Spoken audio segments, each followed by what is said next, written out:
নমস্কার, আবার চলে এসেছি একটা নতুন ভিডিও নিয়ে আপনাদের সামনে।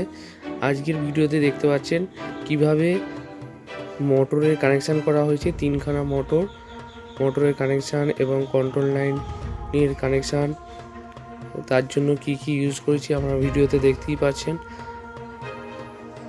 এটা হচ্ছে তিনখানা মোটরের কানেকশান করা হয়েছে। আর এটা হচ্ছে কন্ট্রোল লাইনের সুইচ, কোনটা কিসের সুইচ এখানে এভাবে কানেক্ট করা হয়েছে।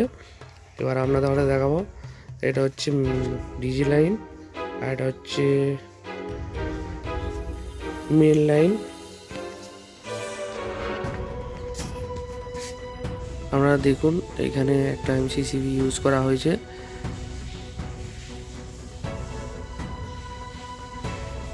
কিভাবে আমরা লাইন করেছি, নিচে যেটা থাকবে সেটা ইনপুট আর ওগুলোতে আউটপুট বেরোচ্ছে। এটা হচ্ছে চেঞ্জ ওভার সুইচ, একটা ডিজি লাইন একটা মেন লাইন নিচে কানেক্ট করা হয়েছে। চেঞ্জ ওভারটা যেদিকে আমরা ঘুরিয়ে রাখবো সেদিকে থাকবে, আর উপর দিয়ে আউটপুট বের হচ্ছে।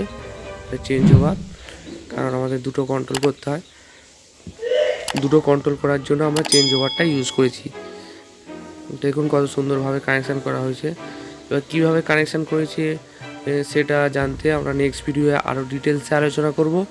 এই ভিডিওয়ে আমি মোটামুটি আপনাদের দেখাচ্ছি মোটর কানেকশান করতে গেলে কি কি ইউজ করতে হয়, এবং ডাইরেক্ট মোটর চালালে সে মোটর পুড়ে যেতে পারে। তার জন্য আমরা অন অফ সুইচ ইউজ করে থাকি, এবং সেফটির জন্য আমরা কন্ট্যাক্টর, এমসিবি এগুলো আমরা ইউজ করে থাকি। আপনারা দেখতেই পাচ্ছেন কন্ট্রোল লাইনের জন্য আমরা একটা সিঙ্গেল পোর এমসিবি ইউজ করেছি। এটা চেঞ্জ ওভারটা ভালো করে দেখাচ্ছি।